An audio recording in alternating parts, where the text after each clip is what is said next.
Hello, Zach. Hello, Jeff. So you are newly arrived from Indianapolis. Yes, absolutely. And not sick, so I think I dodged several bullets. I've heard various people, Sean Merwin among others, talk about trying to. I don't know if they had various illnesses or thinking they had various illnesses or what, but yeah, when you have that many people packed together, Yeah. I think that there's two types of people that get sick at Gen Con. I think I fall into one of them. I think there's one type of person who gets sick at a con who gets some sort of like flu or COVID or something like from the con, right? And it's like pretty much a easy correlation. And then there's the people like me who don't get sick immediately, but are stupid busy during the show and run around like mad and then have a million things to do when you get back. And so you end up getting sick like 3 weeks later just because you're run down. exhausted. And it's Yeah. hard to be like, I got this from this person at Gen Con. That'll never happen. But it's probably because you spent 80 hours working and 5 hours sleeping that one week. So, Yeah, and as I've gotten older and with conventions, I mean, you're working, so it's a different experience for you, obviously. But I know for myself, I have the luxury. I've realized I've started cutting down the number of games I actually do. It's, hmm it's hmm like I'm tired. It's 5 o'clock. I'm tired. yeah, yeah. It's like, yeah, I it's um I like pulling the ripcord on anything that's a heavy obligation. Right around 5 or 6, I'm like, I need some evenings to like recoup if I can. Yeah, it's a good time to also, part of the joy is meeting all the people, Yeah, meeting up with friends, for and who sure. knows, maybe even making new friends. So it's hard to do Yeah. that when you're just sitting at a table playing games from 7 a.m. to or 8 a.m. to 8 or 11 p.m. Yeah, yeah, exactly. So is there anything notable about Gen Con this year? I mean, you were, I guess, in a little bit different role, but not a whole lot. Yeah, so we talked a little bit about this before we started recording, but like one of the things that definitely is noteworthy, I think, is I feel like this is the show. Maybe we've had inklings of it before, but I think this is the show where like small publisher, small RPGs in general have become the big thing. Um, I think we can look at the way that Shadow Dark and Eat the Reich just kind of like swept through the Ennies as like a case in point of like, these are not big companies. These are very, very, very, very small companies making not 8.5 by 11, your typical fantasy or whatever RPG books that are becoming the show darlings. I know Tony Vicendo was there. I mean, if you think about like a few years ago, Tony was going and he was like kind of co-renting a booth with like three other companies. I mean, I don't want to speak for exactly. I Yeah, could be faulty, but it was like this cluster of people. And now that cluster, each one of those people has their own booth. And Tony's over there like rocking and rolling with Zine Club and just having a killer year on the show floor, doing his, once a month you get a random zine in the mail, right? Like I don't think that that was in on anybody's radar 5 years ago at Gen Con. And now that's kind of like zines and the zine community is kind of invaded, permeated that show to a noticeable level. So I thought that was very cool. yeah, it is interesting. I think, and the amount it's hard to keep track of everything that's out there. And I think um, I know when I went to Gen Con last year, I was still surprised at the number of stuff that's out there, and that's only a fraction of the things that we see as hmm far as the zine community producing. Yeah, it's nuts. It's nuts. But it I think that was super cool. I think the note that this show is it got its biggest year yet. And not only that, I think the more meaningful stat is that it had never sold out completely before the show, and it was sold out a week before the show for all days, and it was sold out like several weeks before the show for like Fridays and Thursdays. Like two of the days were completely sold out weeks ahead. Like that's a really cool note that like the show is growing so fast, and yet as crazy as that show is, there are pockets where it can still feel very intimate and like a very community driven experience all throughout it, which is part of why I like it. Yeah, it's the exhibitors hall, I think, is definitely the part where it doesn't, and it's just and somebody said it's more like a trade show there than it is a Yeah. full con. But I know with a lot of when you start getting into the hotels, with all the different rooms and games being played, it changes quickly in its tone.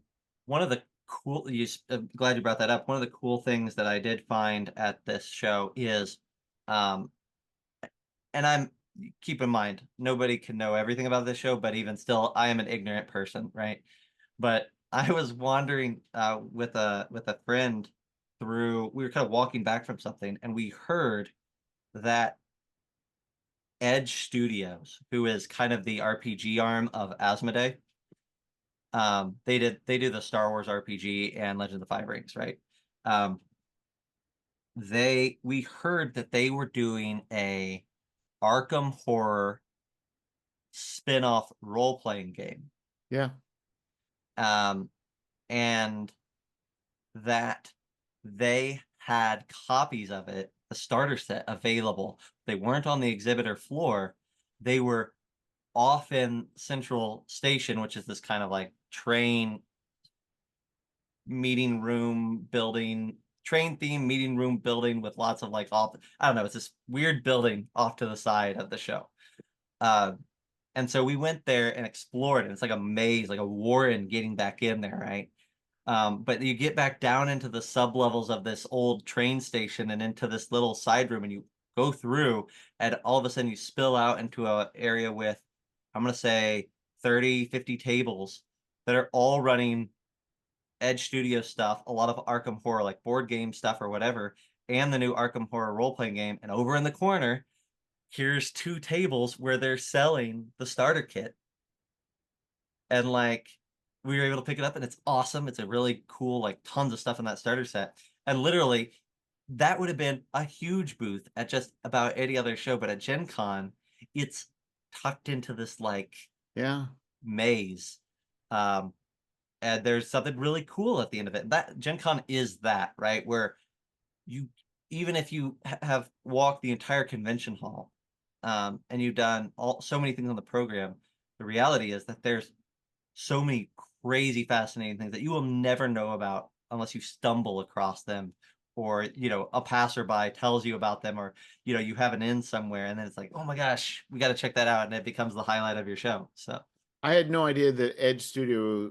So I know they were shortly after I think FFG was bought out, and later on I think they were it's like they did weird stuff. They spun them off, and then they kind of gave them the RPGs, but then it was at a weird time where it doesn't seem like the Genesis system wasn't getting much traction. They yep.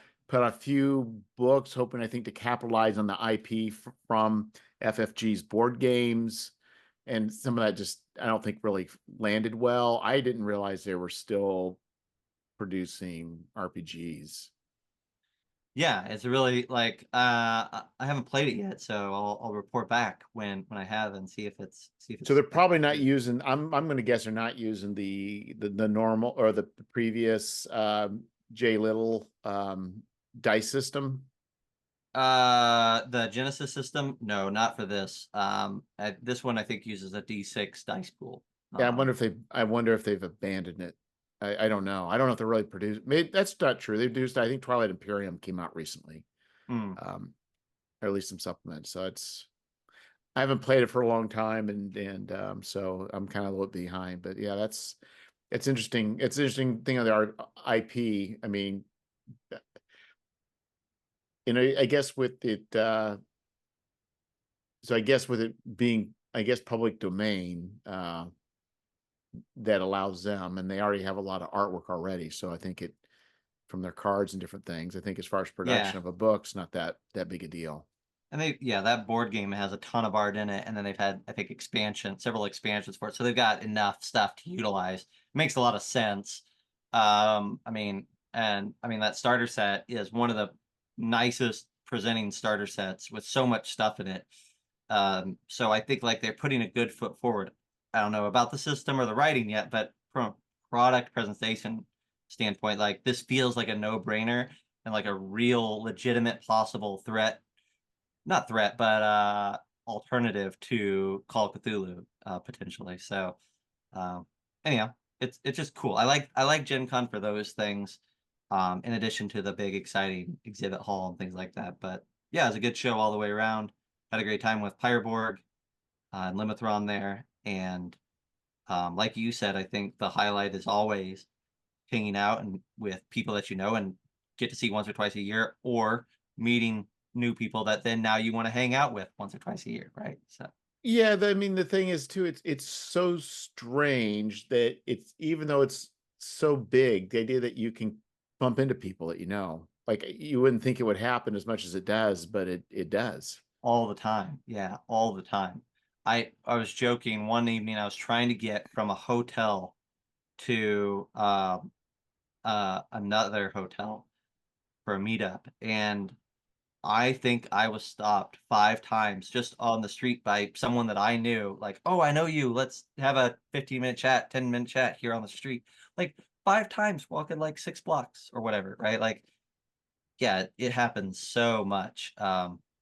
Which just shows that like we have a great community, not a huge community, but a great community, and that Gen Con is still a hub for creators to gather and compare notes. So Yeah. So I mean, you brought up starter sets and good starter sets. I still am going through, while I was on having some knee surgery. I started going through starter sets I had picked up, mhm. both with like Free League had a sale on Dragonbane, and Yeah, but just kind of going through those. I mean, one of the old ones I picked up was, I had it for a while, finally opened up, was RuneQuest. yes. Which, do you have the starter set for RuneQuest? You know what? It's funny you brought it up. I don't have it, and I said no to it at the Gen Con floor, and then tonight I said no to it again in my retail store. So maybe I need to say yes if It is the it makes sense. I have the books. I kind of read through the books and it kind of made sense. But that starter set is probably, as far as introducing to the game, one of the best. And they also ooh, have a solo adventure.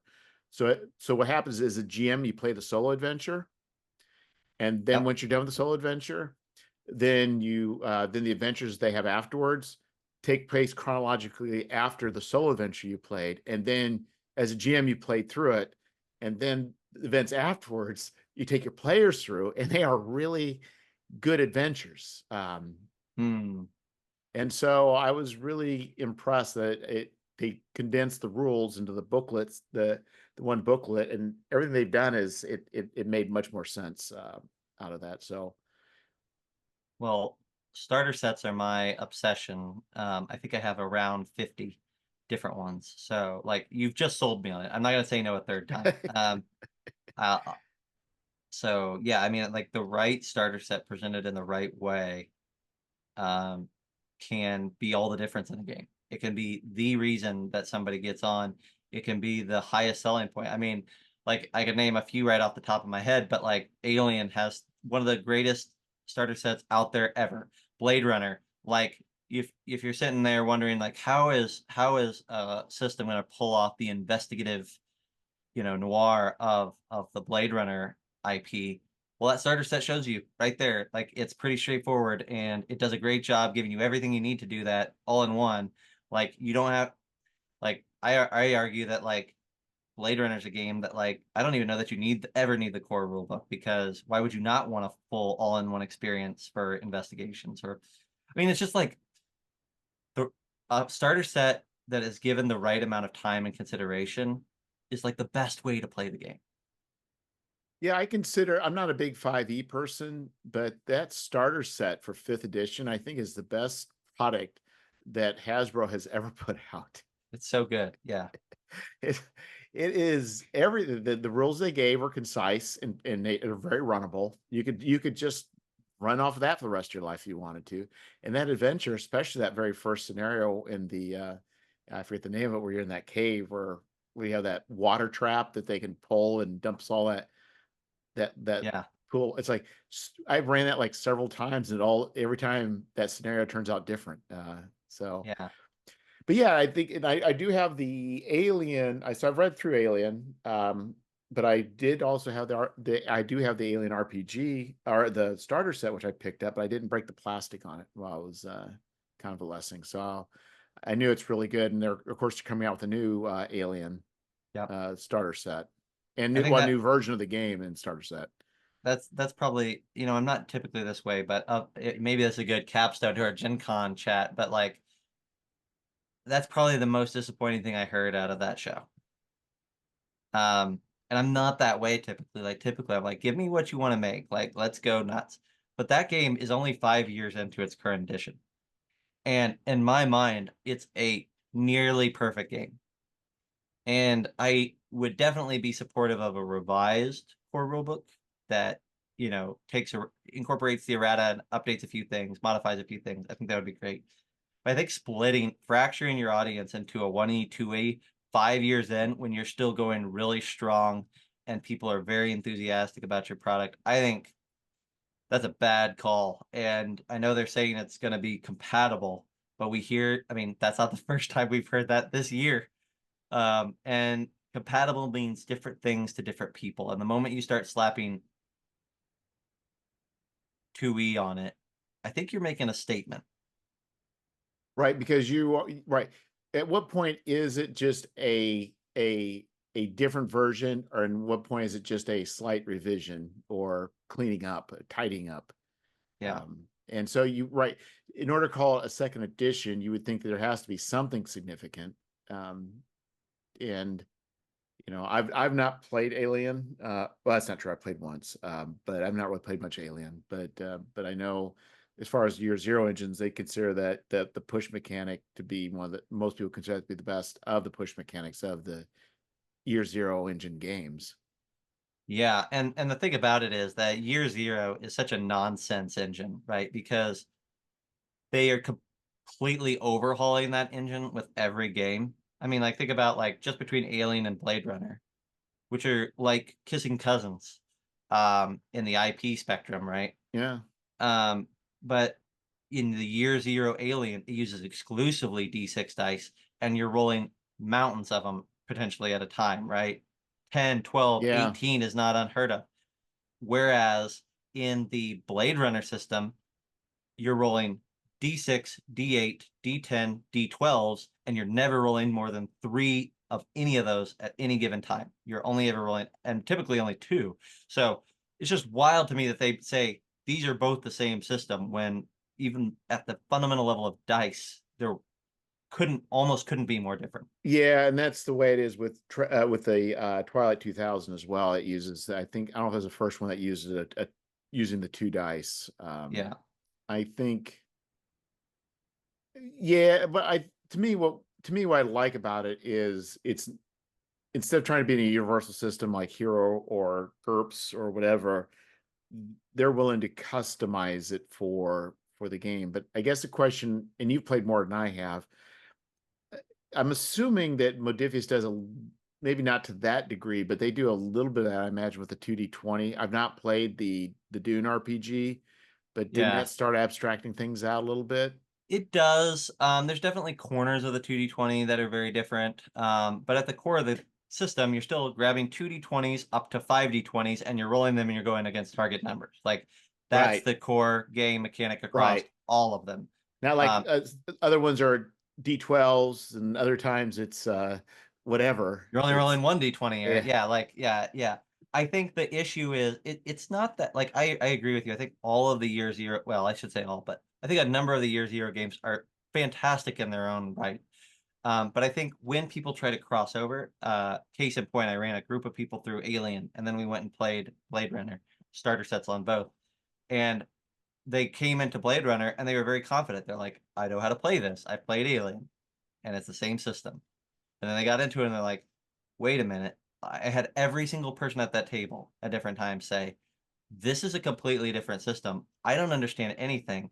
And it's in the places that it is similar, it's just enough different to be confusing. Yeah. And at the end of that starter set, both of them, but even the Blade Runner one, they're like, this was a great game. I had a blast. This system is fantastic. It's not the same system, and to pretend that it is confusing. Oh, I love that they tailor it for each one. I think, though, that it would be better served if they were like the Blade Runner system, the Alien system, and just didn't worry about trying to pretend like it's all one cohesive Yeah, because family. if you pull up the system reference document, they do put them both in there, but you're right, it's kind of weird. And that one system reference document, you set something up with I can't remember what they call it, but the steps, I think called steps, the Step dice, yeah. step dice. And I think what's the step dice, I think probably I love the logic of it, where I think normally it's a 5 or 6 is one success. I think if you roll an 8, it's 2 successes. A 10, it's 3 successes. And a 12, Yeah. but for some reason that math gets kind of weird in the head.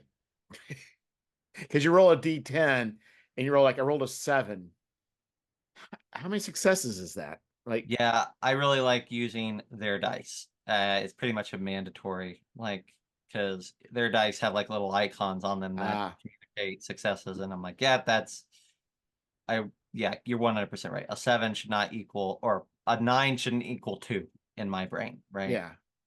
Yeah, You could always say the largest number is a max, like, like a 10 or 8, you say, okay, that's 2 successes. If you roll an 8, it's easy. But when you go to the next die, then you have to remember all the increments below it. That's weird. But yeah. anyway, yeah. But apparently they're doing something right. They're selling a lot of Oh yeah, games. So it's like, fantastic games too. Yeah, yeah, yeah, yeah, and I think that's, it comes down to game design too. I mean, there's choices to be made. I mean, do you shoehorn, if you have an idea how you want things to work, and this is always like a choice, right? Like, let's say we want to do a science fantasy game, but you want to say, you know what, I love old school essentials. yeah, Then you look at old school essentials, like, there's this, and this that don't lead to a feeling of pulp. yeah, And then you yeah. start tinkering with the stuff, and you start pulling different things in, then you start moving further away from what it was originally. Yep, yep, yep, yep. Which is, you stumbled across both our main topic for this evening and one of my favorite topics of this of all, which is mechanics complementing theme. Yeah.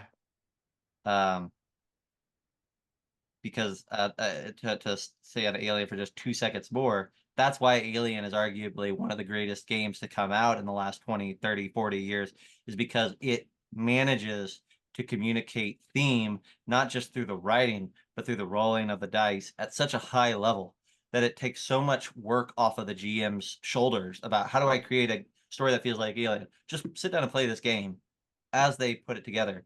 And it naturally creates um, that stress and terror You're right. that, Any game can be fun, but does it evoke the feeling, that a certain feeling? That's what's hard. yep, yep, yep, exactly, exactly. Um, yeah, and so then it becomes an interesting challenge when we're working on something like this bestiary that you and I are working on, that takes a very much a system designed to emulate less a theme, less a genre, and more so a style of play from Well, what I before. will say is I believe that D&D is a genre, Okay, and that's that fair. Yeah, that's fair. and it's taking everything else and putting it into that genre. Yeah, that's fair. That's fair. I'll give you that. Yeah, yeah.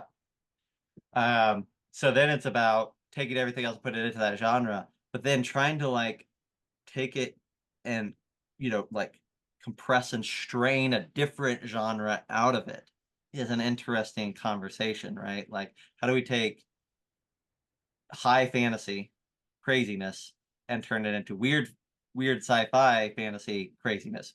Very Yes. similar, but like you said, like, once you start thinking about, well, I mean, armor is the one that always is like, I feel like armor is the one that people come up against as the first major roadblock when you're trying to convert a fantasy game to a sci-fi game. Is, oh, armor makes sense up to a point and then it just starts to break down. And then Yes. pretty quick after that, you start thinking about weapons, and you're like, automatic weapons. How should that work? And that's a whole other kettle of Right. fish. Well, it's the same thing with you take a game like you can take a game like Forbidden Lands. You say, I'm going to mix that with Coriolis. Yeah. And when you look at the two weapons, which I've kind of done, I haven't done extensively, you realize all they did is tone down the. So you have these fantasy weapons that do different damages and do different things, and then in Coriolis you have high tech weapons, but all they really did is they made them very similar in their damages. Yeah. Yeah. And so it's like a lot of these things aren't doing like you think you'd be doing a lot more damage compared to what you would be seeing as far as medieval weapons. It's not, but yet for game balance, it is. And it's tricky, right? Like working for Pirate Borg now, like game design concept, like Borg doesn't have firearms, right? Then you come over to Pirate Borg and you have flintlocks and muskets, right? And Luke's answer with Pirate Borg is that they deal a fantastic amount of damage, like 2d6 or whatever, much higher than your melee weapon or your bow. But they take 2 reload actions to reload. In any other game, that would be a problem, because what we don't want is you to fire once on one turn and then to have to spend the next 2 turns reloading. Right. But because pirates are known to have belts stuffed with various flintlocks to where they're not ever reloading in the middle of combat, they're just pulling another pistol out. And because you're dealing with something fun like a Borg system where we're not really worried that much about encumbrance in the average game, we can get away with it. And yeah, those reloads can be a problem, but they're not a problem immediately. And you can have a really fun encounter managing your 6 flintlock pistols and all that, right? Like, so it's interesting to think about, like, how do you work around incorporating big weapons into games, firearms into games? Like, everybody has a different approach to how it should be done. Yeah, and I think that's fitting with the genre. I was like going back to RuneQuest. This is probably the most realistic. I say realistic. I'll say realistic. I don't know if it's really truly realistic. But let's say we have characters in combat, and you say, I'm going to take a swing at Jeff's character, and then the GM would say, Jeff, are you parrying? And I would say yes or no. And Yeah. then you'd roll your attack, and I'd roll my parry. You could either get a critical failure, or like a failure, or a critical success, or a success, and I could get likewise the same results on my parry. You Yes. cross-reference in that, and what can happen is you can either start damaging weapons and shields, Yeah. and that's all. But and that's very cool. So all of a sudden, like, what, my sword just took 3 points of damage. It's about broken, which is really Yeah. cool. But then again, it's like, but you also realize that combat's going to take exponentially longer while you're doing. Well, I should say exponentially, but it's a lot different Takes than longer. rolling a d20. I hit, roll a d8, 6 points of damage. Next. Yeah. Yeah. Yeah. Exactly. It's a minefield, right? Because once you get into this side of game design, everything is interconnected, and everybody has an opinion on it. Yeah. So, um, and everybody's opinion is going to be different than the person sitting next to them. So it's just a tricky thing where, like, you can make the math work perfect. Actually, somebody was talking about this, maybe at Gen Con. But somebody was saying, like, you can make the math work perfect, but if it's not fun at the table, it Yes. doesn't matter. That's Frank Tedeschi. Frank Tedeschi, good friend of mine. If it doesn't work, if it isn't fun at the table, it doesn't matter that the math worked perfectly. Conversely, if it's fun, but the math doesn't work, it can be just fine. But the danger you run into there is a good example, I think, is the first edition of Cyberpunk Red, where automatic weapons were awesome and they just mowed through things and they're super fun to use. So much so that you would never want to use any other weapon in that Yeah. game. And so it became we've created a really fun automatic weapon, but at the expense of every other weapon in the game. We can't have that. We want everything to be fun, or at least, its own level of fun. Well, I think the Um, thing is, what's the experience? So if the video experience is kind of this of this feeling of just cinematic, gunfire. I want to be John Wick.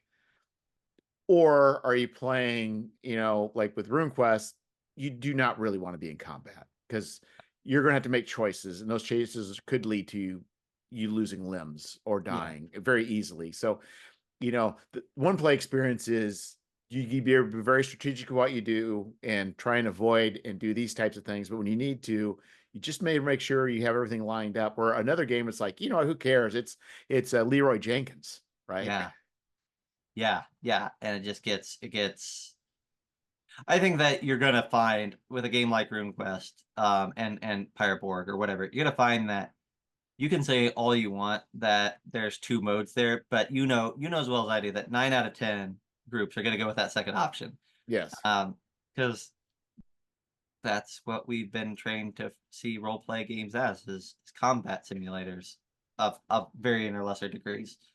And your character sheet is full of cool things that you can do in combat, and you're gathering magic weapons and cool armor. Um, and half the rule book is dedicated to how those cool weapons and armor work, and how does a combat work, and what types of things will you be fighting. And all that means that the player comes into every session saying, how can I start? When do I start swinging my sword so I could use this super awesome sword and these cool abilities, and I can encounter those awesome monsters that I've heard about. Yeah. Which is probably a decent segue to, or at least a tie into, you had mentioned wanting to talk about the bestiary, the weird way that we're building a bestiary So for yeah, this so game. I mean, you've had plenty of experience with various RPGs, Uh-huh. and so I think the idea is that you understand in general how things work, right? Sure. Yeah. Okay. And then, but then the way I've done creatures in the past for old school essentials is I will find a creature or I have an idea in mind, and then I'll flip through the book to find something that kind of physically represents that. Uh-huh. Take that as a template, and I'll kind of flip through, and then I'll find special abilities that seem to align, and then I'll take that and slap it on there. And but have but you did something. You had a more logical. Well, I say logical, but you had a more systematic approach to this. Yeah. I'll tell you the reason that it came to this was more than any game that I've messed with. I was pretty intimidated to do an OSE bestiary, which is probably why I got excited to say yes to it because it's a challenge. But there's a lot of numbers and a lot of interconnected stats Yes. in in in a stat block, and I don't want to mess it up, right? Like, uh, when a game has formulas and math and uh, uh, uh, a reason to the madness, I don't want to affect that. Um, I want to affect the things welded onto that, or the flavor of that, but I don't want to affect the underlying current of consistency. Um, and so, yeah, what I ended up doing, I wish I could tell you. I'm sure we could probably find it, and I'll send you a link, and you could put it in the notes. But I found someone that had kind of built out uh, a, a stat block generator spreadsheet to where if you plugged in certain things, um, it would kind of trigger other, kind of like fill in the blanks, kind of like in D&D, where if you tell us that your monster has a strength of 12, D&D will automatically calculate, okay, there's a +1 strength modifier, and that +1 strength modifier means it does +1 to attacks with its claws and +1 to damage. Like, it just can auto calculate it all. Same thing here. It kind of does the follow-up math for you to make sure that it all works. Um, and spits out like the XP and how much treasure it should have, or blah blah blah blah. It does a lot of it, and then there's a few pieces like what treasure table and how many you might find in a group. Um, those types of things, it still kind of leaves up to you to decide. Yeah, because that really would be dependent on just what the narrative would be for that creature. Exactly, exactly. There's some narrative things that definitely don't, but what I found was that by kind of laying that foundation of going out and finding somebody who'd done us the spreadsheet, which was fantastic, and then kind of like getting super hyper organized, not just with like getting that initial spreadsheet, but then thinking about what types of creatures do we want in this? What are the categories of creatures that I want? Um, let's make sure that we get a good spread, that we're not hyper focused on plants, and we turn around and find out that we have 60 plants and 4 beasts or whatever, right? Like, let's get a good spread going. I kind of like laid out all the foundations for it. And then, yeah, I think it's just at that point, it was all right, let's plug and play. And then I think what you described of like referencing creatures as as a sample definitely still came into play where I'm like, I have this idea for a vampire-like thing, this Burbling, but I want it to be a little bit more animalistic, a little bit more of the wild, and of the desert. So, but we could start with the vampire stat block. We could take a look at what that looks like. And oh, it's this and this and this. Okay, well, I think that we can make a few tweaks here, a few tweaks there, bring in something from this other beast, and start to have a field in which we can start to play and plug um, all the way down. And what that ended up meaning was that I think the stat blocks, at least the initial creation of those stat blocks, was arguably the fastest part of the process so far. Um, um, because I felt like there was you know a pathway laid out in front of me that had guidance for each one. And then it then became the fun part at the end of like, okay, I've got the basic stat block. What does an attack look like for this creature? Because yeah, it tells me what the base stats of a burbling are, but that doesn't mean it knows that it should have a cool like gaze spell like ability or a bite attack or what like it doesn't know any of that thing. So I still get some fun to play with there and go nuts. Um, but yeah, it was really different to like sit here and have a spreadsheet of formulas Well, that you end up with. well, to me, what makes it a little bit, maybe it's from you coming from, um, not coming to this more new, but in generally, there's less about things being perfectly balanced. There's Hmm. no CR. In fact, sometimes I look at, creatures that are written up in with old school essentials. I'm like I'm not sure why it's doing this this much damage, or why this particular creature has all these hit points. It's like, Yeah, or why this one has so little. But yeah, but I, but it is, it's a low hit point game. It's very easy for big monsters to be taken down. It's also easy for characters to get snuffed. So, changing from a D8 to 2D8 is huge, or whatever. But I would say is I think there is, to me, a certain amount of freedom is that there is that expectation of, like say of CRs and having to lay that out. yeah, But I did find, because you threw some work my way for converting fifth edition high level character or monsters. yeah. Oh, that was one of the most difficult, difficult things that I think I have done as far as an RPG space. Because you were converting fifth edition high level monsters into OSE stats. Yes. Yeah, yeah.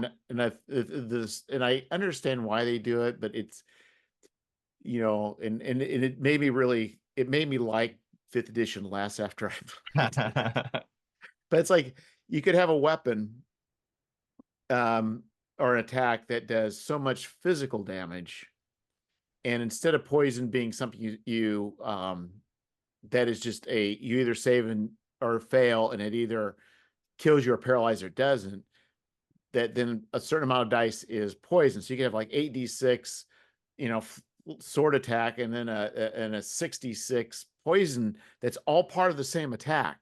Yes, yes. It's hilarious to me. I love this. I love this because that's the part that I like. Like I don't there's lots of things about 5th edition that I don't like. One of the things I do like is what you just described. Uh, I actually really like that there's not a lot of saves. I mean, there is a ton of saves in 5th edition, but like you could just deal extra damage in different ways with with putting poison on your blade. All of a sudden, your blade is doing an extra 2d6 poison damage. And the cool thing about that is like, um, you know, to certain creatures, that damage is going to go right through because maybe they're resistant to something, but they're not resistant to poison, and so now Right. that damage gets a cut. But on the flip side, a dwarf is resistant to poison, so yeah, you coated your blade and you would get 2d6, but it's halved. Like, but only that damage is halved. The regular cutting of the sword, the dwarf obviously get like. To me, it's just an intricacy that I like. That like, Oh, there's I can understand why people do. I mean, yeah, yeah. but it was that and the number and the special abilities to me. But this is me not playing. If I had maybe played 5th edition for all these years and read high level, but the number of things they do on their stat blocks and the way things interact, it was Oh, it was just like this is a see, bit I much. this is fantastic because I think that I don't know if this is probably a just where you originate is what you fall in love with or something of that nature. Because like I look at the OSE stuff and I'm like, man, they just like throw a whole bunch of bullets at the end of everything and expect you to like figure it out, right? Like, Yeah. I say that with an endearing love, right? But the note of like, oh, you have this big stat block, and then you can have a grab attack and a note on armor and a note about what type of treasure they carry with them and a note about their attack, and all those are just bullets jumbled like thrown together. Whereas a D&D stat block, it would be like, here are the attack actions. Here are your traits. Here are your, like it's all going to be subcategorized and organized with subheadings to kind of help you navigate it. And yeah, it means that that stat block went from, you know, um, a third of a column to a full column or whatever. But at least I know that these three things are attacks, and these two things are flavor, and these three things are passive traits that the creature has that I don't need to like. There's no action associated. At least I know what all of these things are just with a quick scan, which is different. Well, I think at the lower levels, I think it'd be much simpler. But I think the creatures I were doing were like Oh, for sure. Yeah, they were like fair. way higher. They're on, I don't know, like CR 15s and it's just it was and I think the complexity was like it's not like they could it's like there was like ands and ors combined with special Yes, abilities like yes, and it's like in the other problem I had with in is this and I understand why. So like my understanding is I haven't fully researched this, but like like the original light spell I think was very short. You cast light, and if you cast in yeah, somebody's eyes, they're blinded. yeah. And then it became to OP, and in each edition, it's been filled with more legalese because over the years, Hmm. players have probably have done things, and then they'll create a new rule that how you can't use light to break the game, and then Right. players will find another way. And so the problem is like, especially like there's one that was a ninth level spell. It took me such a long time to parse that. Yeah.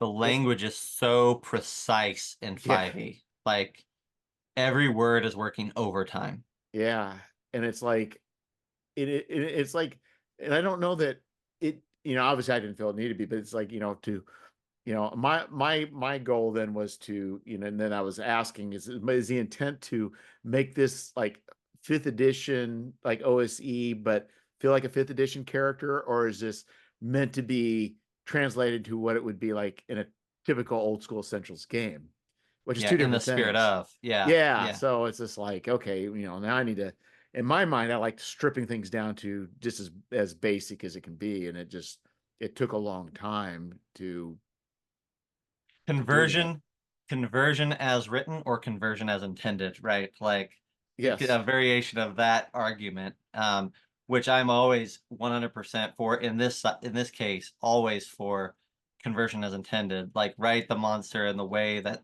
like interpret this creature in a way that that makes sense for the setting or the system that you're putting it into. Well, I think the hard part I had was I didn't know because these were an add-on to a Kickstarter, which I thought Yeah. was just kind of, I mean, I it seemed odd though I didn't look at the kick or maybe I did. I can't remember. But it seemed odd that somebody would for that high level play would have old school essentials as an add-on. Like Yeah. I don't like what in their audience would want that, because generally people playing, 18th level characters are not generally the same ones playing old school essentials. Not Probably saying not. that Yeah, people yeah, yeah. don't.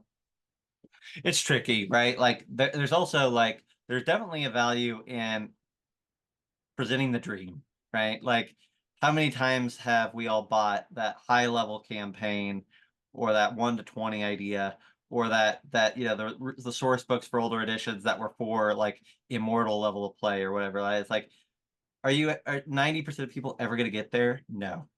No. But the dream of holding in your hand the dream of someday maybe I'll be able to do this and that dream is worth $50 or whatever. Right. Like So is that um what all those books in my collection are, or just me paying $50 for a dream? yeah, I think so. Yeah, yeah. That's All these RuneQuest books that I bought that I know I'll never probably get to use. that's right. They're just dreams on shelves. Um yeah, unfortunately probably. No, I mean that to me it's like dreams that I'm banking. I'll get to some of those streams and I will have a blast doing it, but probably won't get to all of them. But they're on the shelf and they're ready. Should I need a dream? Should a dream need summoned? Well, with me with publishing, they become I go back to them and look at them for thoughts on how about layout and Yep. font choices and colors and like the Dune RPG is probably one of the most beautifully laid out books Yeah. I've seen. And it's just like, boy, there's a lot to learn from that. Yeah. If it comes to that. I I agree. I just another in the same vein, I just spent a long while converting a ton of 5e stats into Pyroborg stats and vice versa. Um, Okay, so why is this for an adventure? Is this for a product that's coming um, out or there's a few things. Probably the thing that I can talk about is that we had some Pyroborg adventures that we wanted to. We're looking at doing a fifth edition or a fifth edition adjacent um, Dark Caribbean setting book in the future. And so we're starting to run games at conventions that are 5e inspired. And so they use the same adventures as the Pirate Board, at least currently, but we needed stat blocks that were 5e. So that was about, hey, the GMs need stat blocks to reference. They already have the adventures, just make new stat block.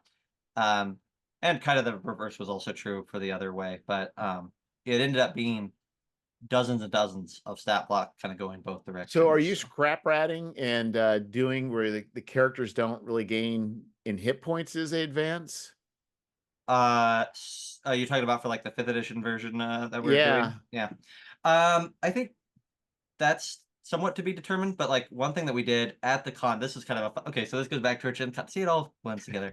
Um, so for our pre-gens, we did pre-gens for the 5e characters at the con because making a 5e character can take some time.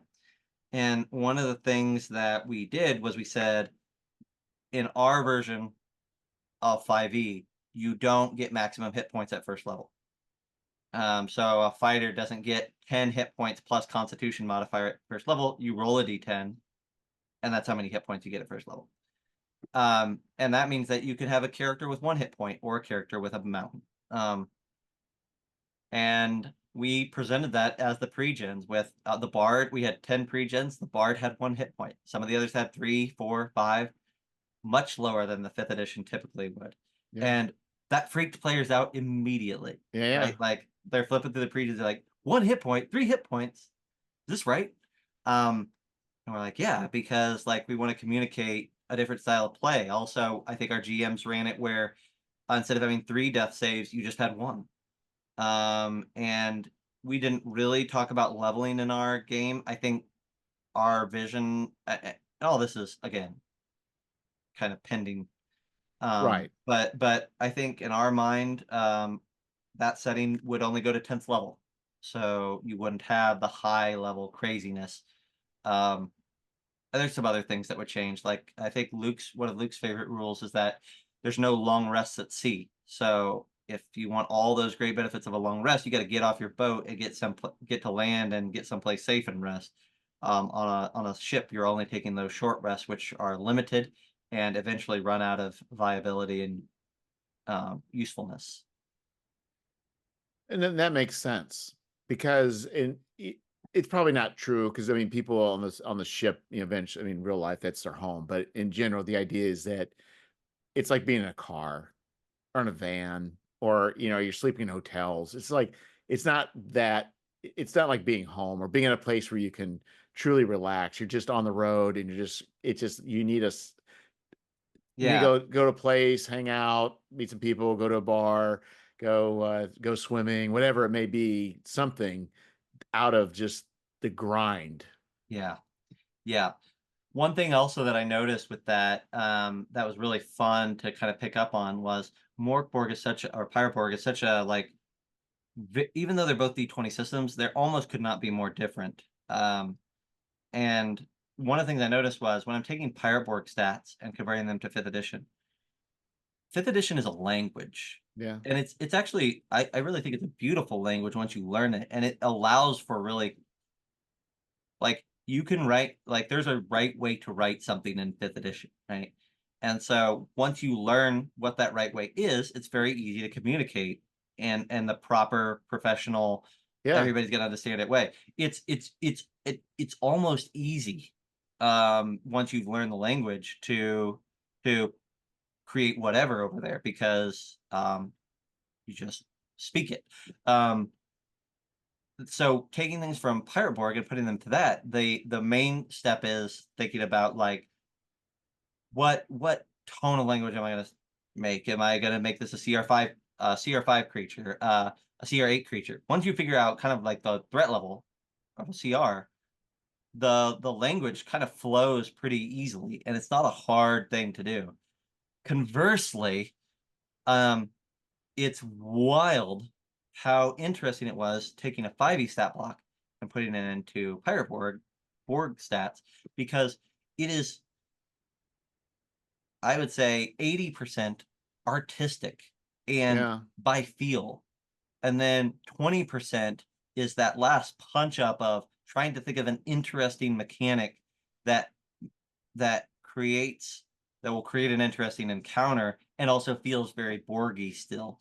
Um, but that initial 80% is really just about what does this feel like? There's not a wrong answer necessarily, as long as the feel like when somebody reads the stat block, they get the right vibe, and the how it plays at the table is by and large feels about right. Like it's all just kind of go with it.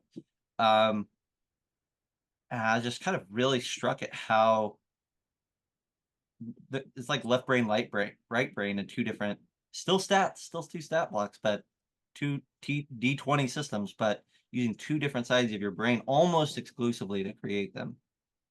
Yeah. When for Old School Essentials, when I started writing up the the special abilities, I thought I'd need to make sure I get the verbiage right and how they write up poison, how they write up this.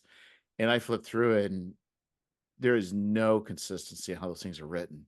I was Yeah. like, this is shot. I thought it just would be a copy paste, and How do you it's feel not. about that? How do you feel about that? I don't like that. Mhm. I think especially I think in general, if there's an ability that gets repeated over and over again, it should be the same.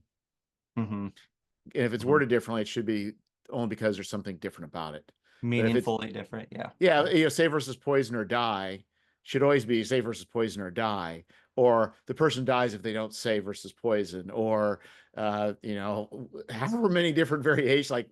Like Yeah. you you've created this similar with you. I do I do feel that there should be a language to that, especially for D&D type games. Yeah.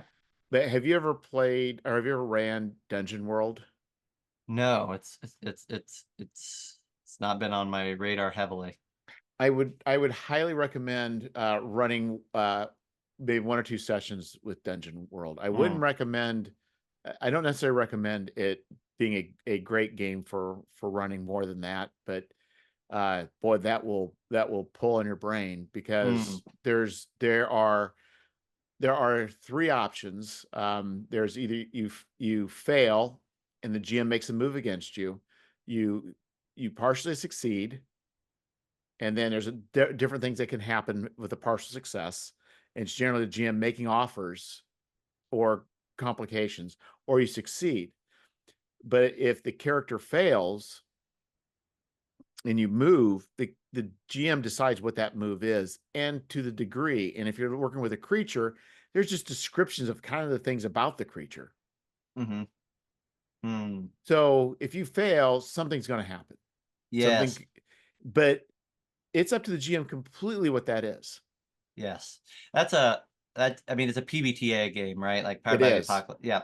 Uh, and that's I played a lot of Monster of the Week, which I'm sure there's differences in the system, but what you're describing there is akin to that. And yeah, it's really interesting. It's really interesting. It's more, I would say Monster of the Week is more systematic with the check boxes. It's a little Yeah. bit more defined. This is even more open. Okay, cool. Yeah. Yeah. And so I mean, what the nice part about it is like you talk about left brain, right brain, whatever seems to be dramatically cool at the moment, you just do it, right? Yeah. He takes a tree, it hits you, the giant does, and you go flying 30 feet, and you're out of the game for the next couple rounds. This is nothing on there about that other than, the guy is, it's just an ogre. You just kind of come up with stuff. But whether you end up killing the character or knocking the character out or decide it has nothing to do with that, my move is simply going to be um, escalation of an event that you know that's going on. Hmm. And you have to decide that at that moment. That's kind of hard, Yeah, but for that's what it sure. expects of you. Yeah. Interesting. Interesting. Um, that made me think about a conversation that I remember someone talking about online, on how third edition it like if you think 5e is finicky and very much like letter of the law, like third edition is even more wildly so. Fifth edition, there's crazy abilities and there's certain like you can build a monster to do whatever you really want, right? Like there's a way to do it. And you can build you can sit down and write up a monster with just having a couple stat blocks open in the monster manual and just go. Um, in third edition, it was intended that if you ran a monster and that monster, to use your description of like a tree swinging a tree trunk, right? That monster would have had to take a number of feats and special abilities in order to be able to unlock the thing that allows them to do the ability called sweeping strike, Yeah. which is the tree trunk. If they don't, and in order to do that, they would have to be so many levels or whatever. And so, like, if you don't have the prerequisite levels and you didn't walk through the prerequisite tree, you could not have that ability as a monster even. And so as a GM, you couldn't just say, "Oh, I think it's cool for this monster to grab this tree and swing it." Nope. Like, I mean, you could, but within the rules as written, Right. you really needed to go make sure that you built it out. Because the, And the player could say, I have the DMG, and I know that based on this or the monster mail, that the rules explicitly state this. It's not yes, simply, yeah, it's not it's not GM, you're being a jerk. It's like, no, you're breaking the rules, GM. yeah, there's always DM fiat, like always the rules always say, "Oh, it's the GM's call." But if in my experience, if the rules communicate a certain thing, you haven't had a prior discussion about it, the players are going to expect to live by that certain thing. Um, and so, yeah, I think like that was like that's the extreme end, and what a fascinating end to be like, um, I'm not allowed to just think up fun, exciting, weird, um, abilities or traits, features for my creatures. I need to, if I think of something cool, I need to grab all my books, pile up a stack, find a feat that does something mechanically that works with that, and then walk backwards through what it's going to take prerequisite wise for me to justify this monster having it. Like, we're so far past that, even with fifth edition. We're in a playground with fifth edition Oh, at that point. Um, I think it only worked for me. 3.5 only worked for me with Neverwinter Nights. mm, And other than yeah. that, I hate it with almost a white hot heat. Mm, I will not say I'll never play 3.5, but I would almost rather not play most of the time than ah, play yeah, 3.5. yeah. But somebody told me that 3.0 was where it was at. That mm, 3.5 just broke a lot of things. That really. interesting. Yeah. But yeah, I just like stat blocks are interesting, and it's fun to think about how they get created. Um, it's there's a lot that could be packed into the right stat block, and making it like making a monster pop. It's fast. The other thing that I found fascinating, the Pyroborg and whatever, is like, oh, this monster became way more interesting just by the nature of communicating it to a new system. Like sometimes that happens, like the most obscure of monsters, like in the process of translation or conversion, you stumble across that in this other language, this is way cooler. Well, I kind of have a thought, not similar to that, but I've been watching. There's a video that somebody put out with like D&D monsters that disappeared, Hmm. and then Bob the World Builder did something similar about like 20 monsters that have like gone away. And Hmm. have you ever been exposed to the Fiend Folio, the one for the Advanced Dungeons and Dragons Fiend Folio? Yeah, yeah, yeah, yeah. The one with the Yankee on the front, right? Yeah, exactly. Well, I think it's one of the crappiest books as far as usability. But there's some monsters in there that that Bob pulled up, and I'm not sure a normal watcher of his, but it just came up when I was watching that. I'm like, that would be so cool for our project. Yeah, yeah, And I think like a lot of these are like when I looked at for D&D, I like these are just not good. Like they don't make any sense in the world. They don't really make sense, yeah, but in a like in a sci-fi fantasy, like oh my goodness, this is like perfect. yeah, yeah, yeah, yeah, yeah. That goes back to that. I love that. Monsters can get a new life breathed into them if they're it put in the right context. Maybe they're just out of context to where they're currently at. And then the other thing that Um, was brought up by I think it was Bob or maybe it was the other guy. I can't remember. I was watching both that initially there was such a large number with the first edition Dungeon Masters or the Monster Manual of mhm. sea creatures, like the number of sea creatures, and they did the calculation that like let's say there's 20 sea creatures, and like 15 of those maybe can't even threaten anybody in a ship, like Yeah, you could only use those if you're doing an underwater adventure, and like how many people actually did underwater adventures? and then we kind of pivot away from that, right? And we Yeah. get all the way to fifth edition where we never really got a good book on aquatic creatures and scenarios. No, Um, it's just it's like yeah, even through editions, like we pivot back and forth, and things get forgotten, things get remembered, things get their moment in the spotlight. Like it's really interesting. yeah, and it's like, what are the decisions? I mean, one thought was, in some of the earlier days, there was a lot of things that were just variations of the manta ray. So did Gary just love manta rays? Like, we got a vampiric manta ray, we've got one that does Yeah, this. It's like yeah. we got a Arguably, yeah, we yeah, got a probably lurker so. above, which is kind of like a manta ray, just drops on people. I mean, it's like, it's like, Yes, and then all of yes. a sudden he's gone, and there's nobody to champion him. Somebody's like, finally, we were free of these aquatic creatures. Thank God. We can only have one ray. That's your project for the next 10 years is one ray. Yeah, Choose it like I wisely. know the hippocampus has been with us for a while. Or hippocampus is a hippocampus. What's the underwater seahorse? It wouldn't be Uh, hippocampus. The yeah, that's hippocampus, that's the brain. But like a half horse, half sea yeah, creatures. Like yeah, it's like Who makes those decisions? I don't know. That would be interesting. It would be interesting if somebody could come up with an article like what is the secret behind why things appear and things disappear. Yeah, yeah, that'd be interesting. It is hippocampus. Yeah, it's both. It's both the piece of the brain and Okay. the mythical creature. Yeah, you're right. Okay. Uh, yeah, yeah, I'd be interested to know. And I mean, I'm sure that at least up to a point, there there was probably one person who did the bulk of it, and probably not dissimilarly to our own discussions here.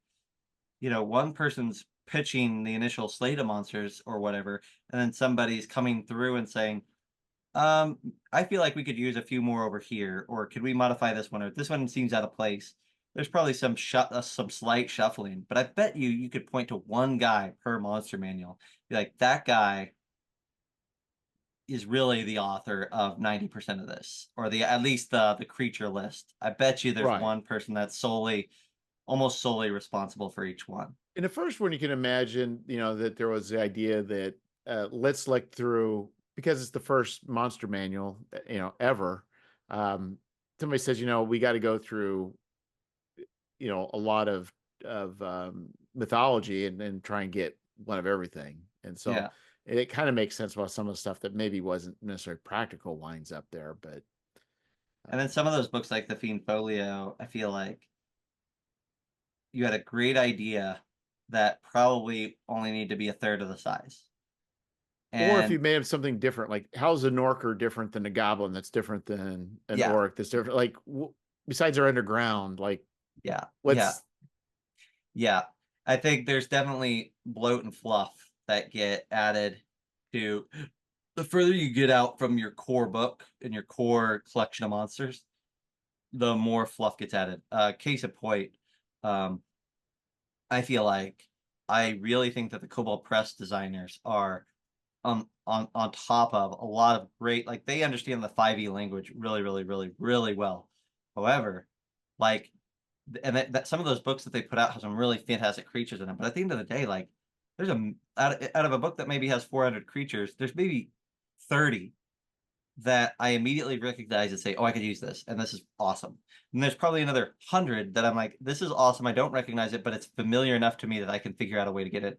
And half the darn book is like, "This feels redundant to something like a goblin that we already have," or "This is so far in left field and so weird that you're gonna have to like basically tailor make a setting or at least an adventure to justify me sliding this creature into the game." Um, so there's definitely that.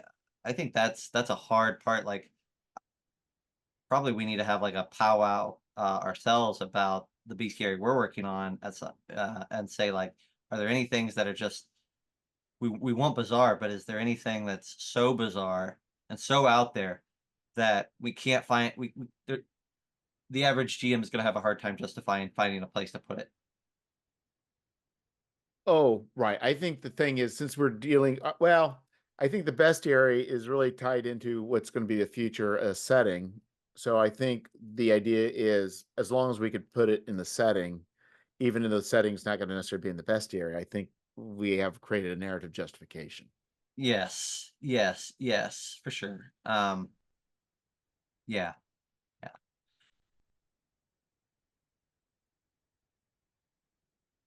But I think, that's a hard part I mean, for us, we're creating something for a setting where I think with it's a hard part for people like Cobalt Press and such. It's like, well, we got to come up with another monster manual.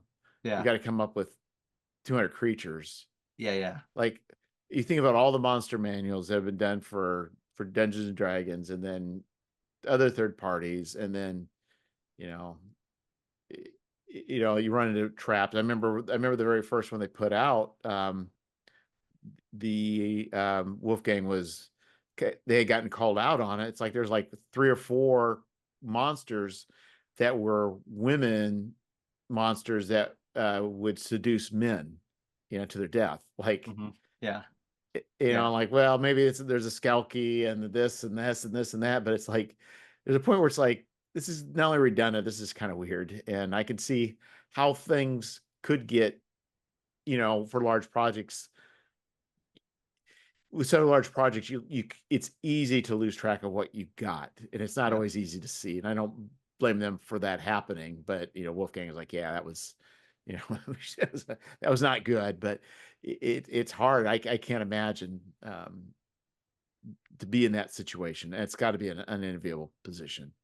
Aside from the stat blocks, I'm going to pitch you. Yeah, it's not an enviable situation, but pitching a different idea for a moment. Aside from stat blocks, what do you think makes a given bestiary usable?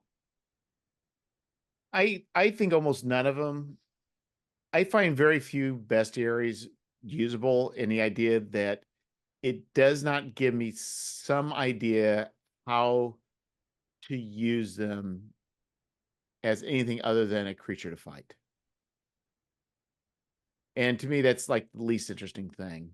Like, if somebody's writing up like orcs, you know, I, you know, and I've got also, we've got orcs, I got goblins, I got whatever. I mean, I need something more than just they've got, they just do, they got a few more hit points and they got a little better armor class. And Yeah, like, I didn't really want to understand like ways that I'm inspired to use them in my setting.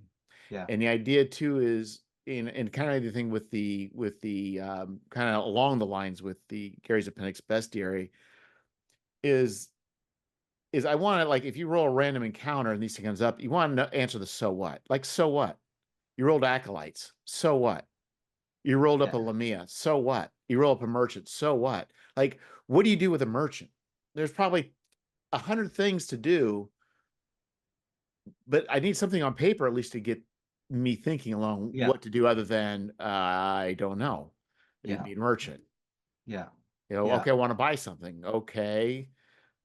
And you think, well, what do I do? I don't have a list. I mean, there needs yeah, to be something that the GM can take whatever that is and say, my goodness, you've given me some thoughts on what about how these things think, how they are, what possibilities, and then also lead them to not just pigeonhole them to that, but also lead to other ways of thinking as yeah. well.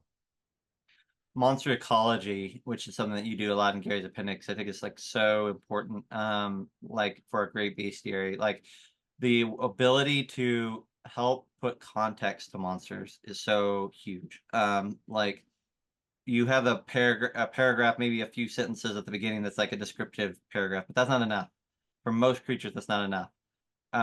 And so how do you work in how these things exist in the world? Um, what is their day to day? What do they interact with? What do they work against? Like those are the things that actually make it feel vibrant and don't feel like we're just strung between isolated encounters. Um, and I think great bestiaries find ways of interconnecting creatures between them, right? Like this creature references in either a trait or in the flavor text or in treasure or something. It references something from another creature, so that you could say, oh, well, this creature, this, if kobolds are in the presence of dragons, they get a benefit or whatever, right? Like that's a cool, like it's a mechanic, but it communicates something interesting about the ecology of the world too. Um, Anything that you can do to kind of like weave webs of interconnected tissue between the different things so that they don't feel like, well, you're never going to come up across a lamia at the same time as a goblin because you're never going to roll them on the same table, and so it's just never going to happen. Like that feels weird to me. One of my favorite things to do is to think about, if I have a thought of like, oh, my party is going through this jungle, maybe I'm going to have them encounter some young green dragons or whatever. Um, One of the things that I really get excited about is there another creature in this bestiary that would make sense for the party to stumble upon, not young green dragons, but these young green dragons hunting this other creature, Oh yeah. or or fighting against this other creature, or being skinned. These green dragons are being skinned by this other creature. Like, can we find a way to the party not being a one force and the dragon being the other force, but there being like a triangle of interactions that's happening, because that's a triangle is way infinitely more interesting than a linear line. Right. When I think also what you're saying is you're also presenting scenarios, and by scenarios, they're not long drawn out, but simply like it's a scene, maybe not a scenario, but a scene. Like here's a scene. It's a very evocative scene. It's a scene that makes everybody go like, what?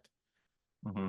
And then what are you going to do? Because that's what's more interesting when people come across something and they don't know exactly how to handle it. And it's like maybe it's dangerous, maybe it's cool, maybe it's a little scary, maybe it's got something the party wants. There's possibilities. Like, do we help the dragon? But if we help the dragon, will he turn around and eat us, or will he be, beholden to us? Do we let them kill each other and we just take the pelt, or skin it? And I mean, that leads characters in a non-linear path at that point, Yes, right? 100%. Like, one of my favorite books of all time, I don't even own a copy of because it's on the DM's Guild and it's nonsense over there how much physical books cost. But it's called Hammond's Handy Haversack. Have you ever heard of it? No. So this is a book, Jeff, that, like, you're gonna, when I tell you about this, you're gonna be like, oh, this is why Zac is the way he is. And some of the articles are written the way they are. Um, this book takes all of the creatures from the Monster Manual, fifth edition Monster Manual, and it first off says you can, if you defeat them, if you slay them, if whatever, you can you can attempt to harvest resources Oh off of yeah. them, right? But the skill check required, because yeah, the skill check required for each one is different. It might be an arcane skill check if you're trying to like harvest things off of a demon versus a survival skill check if you're trying to skin a cat, right? Um, there's different DCs, so there's degrees of success, right? If you succeed but only by a little bit, you get the Bayer essentials, right? You get a rough pelt. Whereas if you succeed at a high level, you get the pelt, you get claws, you get a brain, you get several things, right? Then it goes a step further. It says, okay, here is hundreds of creatures that we've broken down into what you can skill checks to skin them, what you can get off them for different degrees of success. Now, the back half of the book is hundreds, I say hundreds, I think it's hundreds of magic items that you can create using different combinations of these things that you've harvested. Yeah, I have heard of this. I think it is a perfect idea, because what it does is it takes the burden off the GM. The players have their own purpose. They are Yeah. driven. I want this flaming sword. Well, if you're going to do that, you got to fight some fire elementals. You also got to, take out a Pegasus, and you got to get this. And you can either try and buy it, or you can try and kill them for it. And so, in a lot of ways, you don't have to worry about a campaign. That is the campaign. Yeah, it can be. And especially for certain characters, right? Like, that book is all certain alchemists, wizards, whatever are ever going to need, right? Like, that's their project for the entire campaign while everybody else at the table is, fighting the princess and slaying the dragon or whatever. Um, they're over there saying, all right, I need one more thing. Well, we're in a new town. I'm gonna go negotiate for this. I'm gonna see if anybody in the black market has this venom sac or this otter gland that I'm trying to Yeah. acquire. Like, and that's exciting, like, for them. It's this fun like aspect of resource management, crafting, um, and giving purpose to every encounter, just above and beyond fighting and killing the thing. But you could also Uh, just make that your campaign. We're going to build we're building a company, yeah, and right. we're to make money. We're going to Yeah. make a lot of money. Yeah, exactly. And I think like that makes that book makes the monster manual so much more valuable. Yeah. Um, because the skinning book can't function without the monster manual. The monster manual can function without the skinning book. But the skinning book says, let's own the idea that this isn't just about fighting the thing, but there's a whole other world to explore that can interact with these creatures or the carcasses of these creatures. Um, and there's things that you can produce for benefits or for coin, that's going to evolve from it. And again, that communicates something about the ecology of the world. Like, not every world is going to like the idea, not every setting, not every GM is going to No. like the idea that, like, oh, mundane creatures or semi-mundane creatures that I kind of fuse together to make an artifact, all of a sudden it becomes magical. That's not going to work for them. Well, but I think Um, the thing is, I mean, if you look at what are the core activities of a game, so like D&D, well, I think it's a little bit different now that they do where leveling is not done by killing things and taking monsters, but for old school essentials, it was the cash, getting cash, taking it back yeah, down. yeah, And then when you get into advanced D&D and beyond, it's like killing monsters and taking turns. So the monsters XP became more valuable. So what you've done is you've taken a game where you already have a core activity, and all this does is channel that core activity and funnels it into a single direction. yeah. And I adore it. I It adore doesn't it. change the core activity. It gives a meaning to that core activity. Yeah, yeah, yeah. Extended meaning. Per, and it allows characters that maybe didn't weren't don't always shine in combat to have an opportunity to shine outside, right? Like the ranger maybe can't do a whole heck of a lot in the fight against the dragon, but afterwards, everybody's gonna be looking to that ranger to get every freaking piece of viable Yes. product off of it. And now the paladin was the hero of the dragon fight. The ranger is the hero of the dragon Or if it creates a new character class, the skinning. butcher. Yeah, the butcher. Yeah, like, oh man, don't tempt me, Frodo. That's exactly what I want.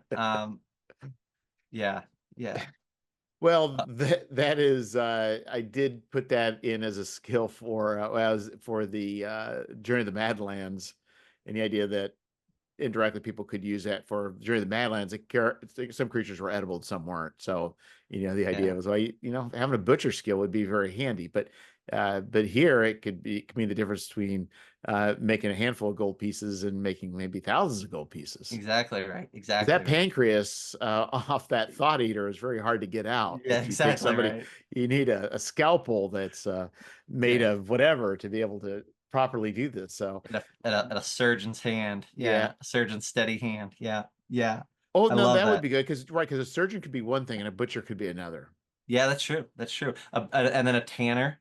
I mean, like, you Yeah, just expand out, right? Like, oh, you harvested the thing, but that's just the raw material. You need to actually like take that hide and you need to get it tanned before it falls apart and gets stinky and nasty. All right, well, somebody in the party hopefully is a tanner and can go to work there. Like, you could go as far as you want, deep as you want. you could have a is a phlebobologist, the ones that draw blood.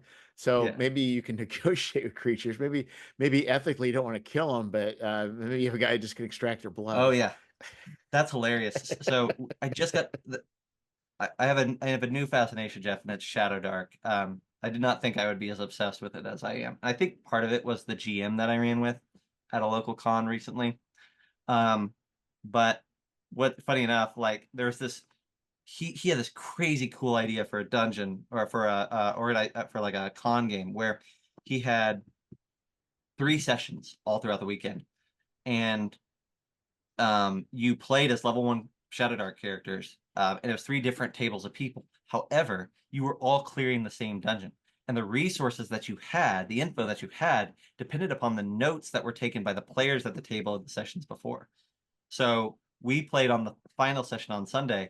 So I was given by him at the beginning of the game a notepad full of notes and maps from the last 2 parties of like the dungeon and what was explored. And he's Yeah, like, okay, you're an adventuring party that kind of is picking up where they left off. How do you want to proceed? I'm looking through it. I'm looking at the back page. It's like, oh, there's this idol down deep in the dungeon that has skulls and vases full of blood of different races, and if you or you're supposed to put blood of different races in them, and if you do that, you'll get benefits. It's like an evil altar, right?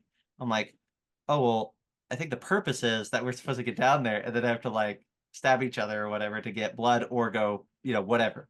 But we're in town right now and we have these notes, so we just went and negotiated just as, like a phlebotomist, right? yeah. And bought halfling blood, bought dwarven blood, bought whatever. And then we just marched out there and we had everything ready to go. We could get whatever boon we wanted. And it was all aside from the fact that we're still giving a blood offering to an evil But god, nobody had to die. it's all above It, board. it Yeah, was exactly. win-win for everybody. It's Yeah, it was a win-win win-win-win. for.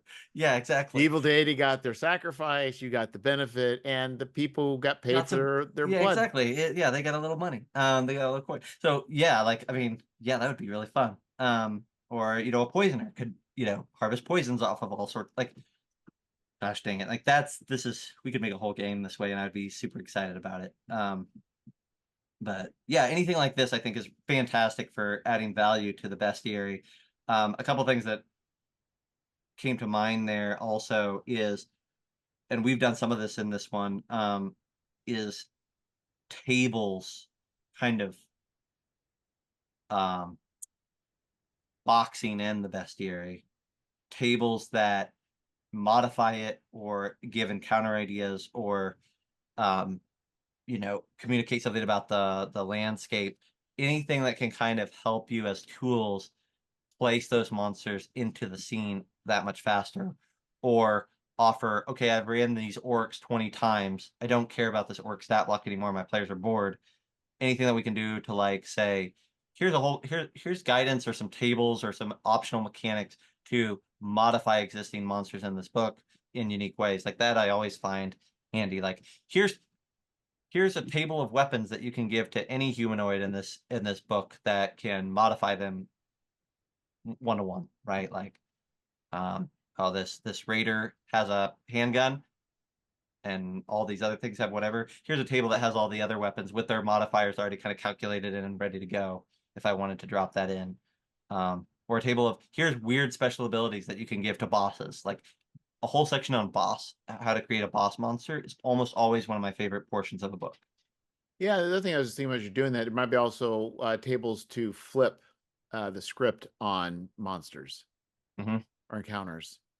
Yeah. Like, maybe bandits are actually freedom fighters, or maybe whatever it may be. It's you can take something and do a little twist on that thing, Yes. and it subverts some out of expectations of the players. Yes. I like tables that communicate minion rules for a bestiary. Like, hey, yeah, you could do regular goblins, but if you just want these goblins to go down in one hit, like here's a way that we do minions that are much, much more squishy, much more glass cannons. I love that. I also love monster pairings, especially for big monsters. It's like, here's the big monster, here's a list of monsters that they would probably have under their command. Like that's super handy. Um, I find almost always I use that. Dragon is great by itself, but knowing that a dragon in this setting would probably have one or two or three of these types of creatures surrounding them, that's gold when I am setting up that final encounter. So the um I'm trying to think. I don't know if it's a cipher system, but cipher system. I believe they have things that are I want to say they have motivations. Like they're Hmm. like two or three like descriptions for the personality or their drives. Yep. I think that's also, and other games have done. I think that's also very helpful, where you Yeah. can just look at two or three or even four words, um, to get in your mind a picture of how to treat them. Dune does that with their stuff too. They have tags, I think. I think they're called something else. The new Marvel game has tags, one word description that you can do a quick scan of and get a sense for who this villain is. I love that 100%. I know OSE does a great job of this, but other games do not. A lot of other games do not. D&D being one of them, is what is on this creature. Like treasure tables in OSE terms, right? But like, Yeah, okay, you brought down this Umber Hulk. Does it have anything on it? Like aside from what we just talked about skinning it and doing yeah. weird things, like is there anything in this Umber Hulk? Um, like that's so useful as a bestiary utility. Um, Players are going to ask 100%. I loot the body, right? Uh, nice to have something that you can just say, yep, and this is what you find. Um, I also like clusters of monsters. I don't know how you feel about that, but one of my favorite 5e books is Nord Games put out a line where they did a book that is just a bestiary of undead, and then they did a book that's just a bestiary of like kobolds, orcs, and goblins. And then they did one that was just about the Fae. And it's like, this book is entirely about these. We're going to make sure that you have a bunch of different stat blocks for different variants on these types of creatures, but also kind of how they all work together and how they're different, and kind of a complete package. So when you're ready to make your undead temple, um, you just have to pull out that one book and you have 12 stat blocks for skeletons at your fingertips and a lot of ideas about what a skeleton temple ecology would be. Yeah, and I think too, if you're, and I know like with D&D, I think people are getting frustrated with like say Drow, they're saying they are not evil and whatever, orcs or whatever. But and I think the idea is that you could have a creature that isn't necessarily good or evil. It just depends on your setting, Yeah. which I think is there's nothing wrong with that. But the problem is that then it's just so generic that what does it mean is the problem. And I think when you're talking about when you, and same thing with a lot of the bestiary, it's kind of like even with the original D&D monster manual, the precision is, we got to have one of everything, but there's really no thought of like cohesiveness to this thing, right? And I think when you're talking about where you do a bestiary where you start doing or a themed, I think that's a perfect time to really come together. Like we're going to do undead. Well, then you can make them so there's like, I don't say synergistic's not the way, but that all plays together, and you're like, wow, I can see how I can drop this in my world, and there's more to it than just it touches and drains one level, or it does this. Those I think types of bestiaries provide a way of fleshing them out in a more meaningful way. Yeah, I think the Symbaroum setting is a great example of that, how it deals with like goblins and trolls and how all those creatures kind of manifest like as certain ones weave together. It's a fascinating approach that kind of helps again, yeah, just solidify that setting and give some synergy to what's going on. It's there's a reason that that's one of the greatest RPG settings ever put out, and stands head and shoulders above 99% of all the others, is that it it took the time to think about it and present it in a cohesive manner to where it doesn't feel like anything is an afterthought or a side thing that doesn't have a place. It's like, no, there's a place for everything in this world and there's a story behind it. Yeah, I Um, think the only thing I will say is because I did read through that while I was convalescing, and I thought the setting I have to go back and it's a lot more complex. It's very complicated. it's very, yeah, It's political. It's very political, it and is. but what I did think about what was perfect is everything is a roll under on a D20, Yeah, everything, yeah, and I'm like, going back to a yeah. heartbreaker sort if it's using like a D&D a D20 style game. I thought kind of about OSE, but it's like that roll under for everything including skills is pretty sweet. It's pretty sweet. Yeah. I'll say there's a few games that I put up there as like these are complex games at a level way above D&D to the point where these are not entry level games. These are like advanced RPG, like Fading Suns and a few others, like in Yeah, that advanced category where I'm like, probably don't use this system to engage your new friend that you're wanting to draw into the hobby. Like it's awesome and it's doing a lot, but it's gonna that level of depth and intricacy and crunch is only gonna fly for certain people with a certain level of commitment. yeah, and I think for me old school essentially I ran it for the current group, bunch of younger people, and so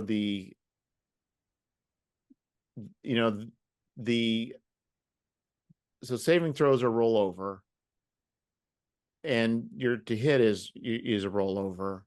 But if you're doing stat checks, it's a roll under, Hmm. Hmm. and it just messed with them. Yeah. And to me, I don't see that, but I realize that it is weird when you have mixed messages on that. And I think that was a good thing that 3.0 did in going forward. But I think the rolling under, and especially with the the players are the ones rolling for in combat, even for their opponents attacking them Hmm. with a d20, just modifying either their dex or their strength or whatever is is genius. Yeah. Yeah. Yeah. Yeah. Yeah, for sure. Morkborg tries to get away with having the best of all worlds, right? Where it tries to have roll high is good, but also player facing rolls where the player rolls everything and kind of knows the target number. It doesn't really work at the level that they wanted it to, or that they present it as, right? Like it's so easy in a roll under because the player knows if they succeed or fail without the GM having to engage. Um, Borg tries to have the best because it says like, oh, by default your DR is 12. Well, but the reality is that within even the core rules, there's 30 examples of where that it isn't that, right? And so it just becomes another. I roll, I tell you what my result was, and the GM tells me if I succeeded. So there's just one more step baked into it, um, which is not a problem. It's not quite the same as what I think. There's a cleanness to the roll under systems that I really do like. Yeah, and that's just it, and that's a temptation. You say, I have an idea, and then you want to say, I want to draw in, like say old school essential. Let's do a science fantasy, but it's just based on old school essentials. And then you see these other things, you're like, there are just some things that need to be cleaned up or changed. But then once you start going down that road, at what point is it now, Yep. Yep. Cymberum? Yep. Exactly right. Exactly right. Exactly right. Yeah. Yeah. So Yeah. anyway, well, I think we're getting close to time space continuum. Yeah. I Though think I think so. you're winding up and I'm going to be winding down. So You're good. You're good. No, that's great. I appreciate you coming on and letting us just ramble for a little bit, Jeff. This has been really fun. yeah, it's been a while since I've had a podcast, and it's like I didn't do a very good job of getting anybody this week, and I was like, that Zach might be willing to come on. Yeah, yeah, anytime. Um, Especially, I mean, you need to put out a podcast, especially when you've got a Kickstarter, Scoundrels of Brixton, Yeah. live, that people should go check out. Funding Um, at like 172% or that's more. right. That's right. Yeah, you should definitely go. Like this is a perfect time to do a podcast. Probably should have said all of this at the beginning, as opposed to at the end where we're assuming that, listen, if you're at the end of this this particular episode's rambling, God bless you. Yes. And we probably owe you a owe you a pledge as opposed to you going over to Jeff. But no, I had a great time here. This has been a fun chat. Yeah, Some of my maybe I'll favorite. just maybe if I'm ambitious enough, I'll cut this out now and put it in the beginning. Put it at the beginning. Yeah, cold open. That'd be great. Yeah, yeah. Yeah, Uh, so anyway, and it's been great, and it's great talking to you as always. And anyway, do you have anything you want to plug? you know what? I'll go ahead and say, for folks that aren't aware, I'm firmly in the clutches of Limithron, who do Pirate Borg, um, right now, and you probably have already seen it and seen some ads floating around in the ether. But we are doing a stupid massive at at at uh, at a dangerous level Kickstarter in September, and you can go follow it right now. It's called Down Among the Dead. It's two hardcover books, a GM screen, two sets of dice, um, naval combat tokens, water hex mat that's neoprene, um, Oh, and I mean, I am forgetting a lot of things right here, right out the gate. But metal coins. I don't know. There's so much. Two different types of metal coins. I say all that to say there's a stupid amount of stuff, and I can't talk about some even more of it yet. But we would be over the moon for you to check out Down Among the Dead on Kickstarter, launching Talk Like a Pirate Week, September 17th. oh, that's nice coordination there. Yeah, it's also a terrifying deadline, right?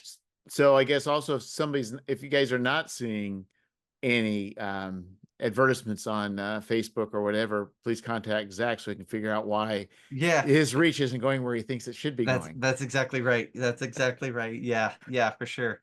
And I'm that it'll be fun to come. Maybe we'll come back on after that, if you'll have me, and we can talk about when Zach breaks every rule that he's ever set up for a Kickstarter in one project. How did that go? Because that's what I feel like we're doing here, which is fun. But it's gonna be. I don't think anyone has ever seen certainly a board project like this, and there's not going to be a lot of projects like this for the stupid number of things going on in it. So yeah, check it out. Down Among the Dead and Scoundrels of Brixton. Yes, and we just have, I think we have the rest of August to go through, and then it'll be done. Then be on Sweet. to onward and upward to the next project. That's right. That's right. All right. Well, you take care. Thanks a lot, Jeff.